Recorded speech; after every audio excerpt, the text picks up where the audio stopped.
What's up, guys, and welcome to our continuing coverage of the 2020 NBA playoffs.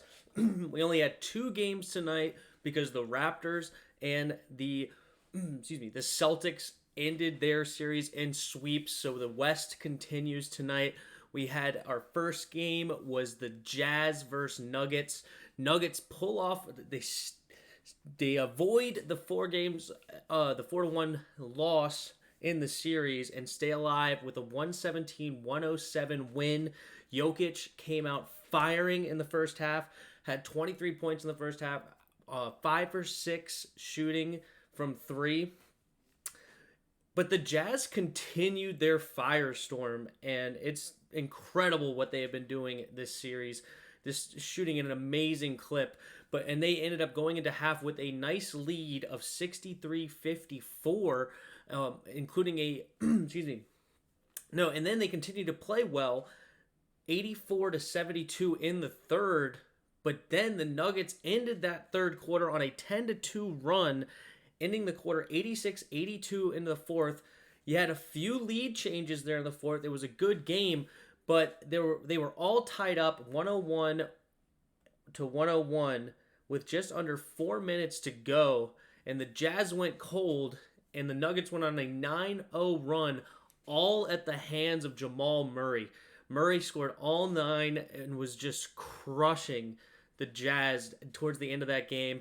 And then Jokic, he had a nice three-pointer to ice the game. You had Murray, who had 42 points on the night after scoring 50 points last game. I mean, he's really trying to keep his team alive here.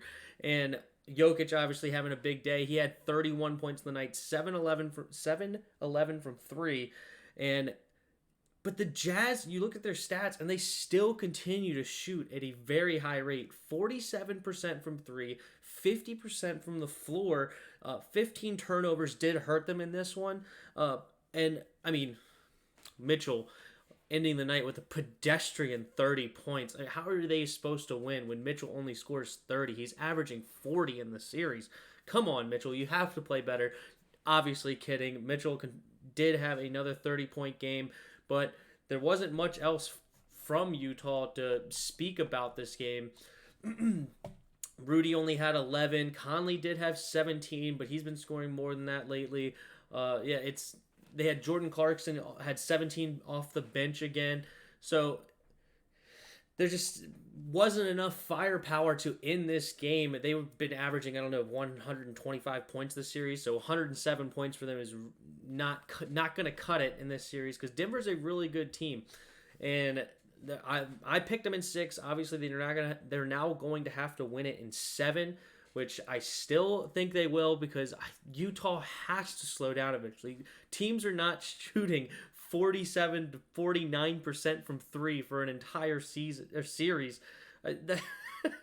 That's an insane number. So I think that we're going to see Utah finally have a bad shooting game one of these days. And if they continue to do this, I'm still surprised. I keep saying it every time, and eventually I got to be right? Because as I said, eventually they have to come down. But maybe it's not going to be this series, and they're going to just continue to fire it. And there could be an argument that Denver's not playing well enough defense. You see Mitchell, he gets a lot of open shots, like right behind the free throw line. He drives right, gets by on a pick, and then the Jokic is too far back, and he just pulls up from about 16, 17 feet out and knocks it down at a very high percentage. But we'll see. We shall see. It was a good game. Again, it was Denver Nuggets win 117-107, and that was it. Then we had game 2, the final game of the night. It was brutal. Very brutal. Clippers end up setting a new franchise playoff record of 154 points, and the Mavs only had 111. The previous record was set back in 2018 versus the Warriors at 138. The Clippers did something interesting today. So, obviously, no fans, and it was the Clippers' home court, if you will, tonight. And Doc, I guess, decided to talk to his players, and the entire bench of the Clippers was extremely loud the entire first quarter. And it seems like the team fed off that. So you did have a early lead from the Mavs of 16-9, but after that, the Clippers went on a 32-6 run, which included a 19-0 run in the first quarter, and it was nearly 4 minutes without a point coming from the Mavs. Very tough for the Mavs. And just a funny little stat was Seth Curry came off the bench when they were up 16-9, and within 3 minutes he was at a -16 plus minus.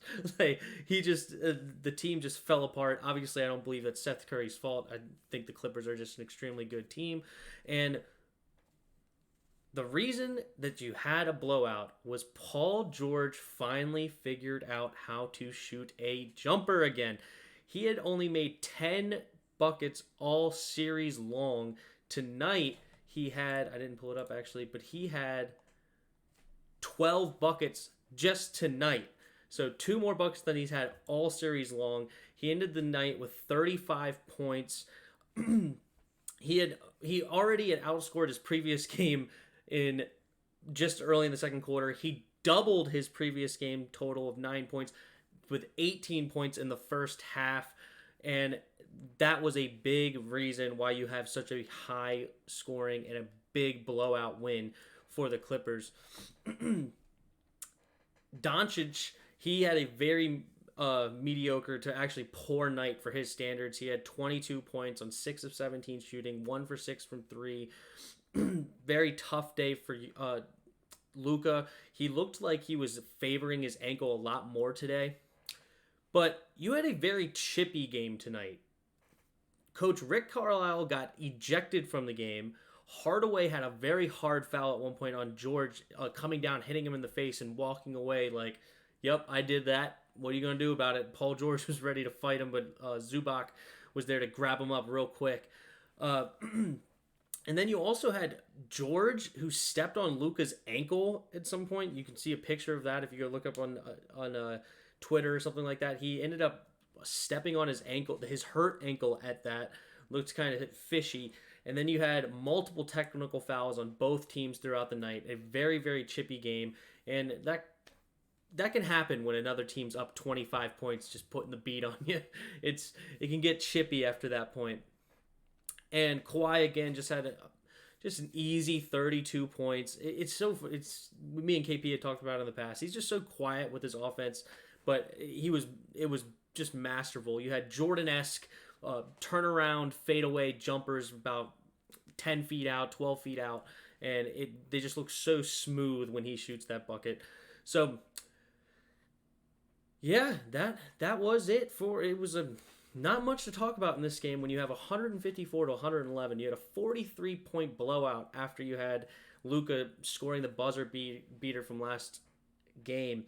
So can the Mavs bounce back? I don't think so if Paul George is going to continue to shoot the ball like he did tonight, which you have to think he's going to, because he was in a slump. He had a good game today. It seems like he's going to be out of the slump. He's a very good player. So I believe that maybe not 35, but he can easily have another 25, 27-point game. And that's going to be enough because the Clippers are just too deep for Luka and the Mavs. Not to mention Porzingis is still out. Maybe he will come back and play next game. He has some knee soreness. It's really up in the air. Do they want to play for the future and kind of pack it in this one? Or are they trying to upset the Clippers? It'll be very interesting to see what they decide to do. But I have the Clippers here. Clippers will end it in 6. I had them before the series ending it in 5. Luka proved me wrong with that buzzer beater, but that will be it. So tomorrow we have 3 games since the Heat swept the Pacers. That's what we'll talk about tomorrow. And also I'll do a preview of the Raptors-Celtics series that they're going to start round 2 on Thursday. So, and KP and I will also talk about that on Thursday, but I believe I'll do a solo video tomorrow going ahead and kind of giving you a preview for that.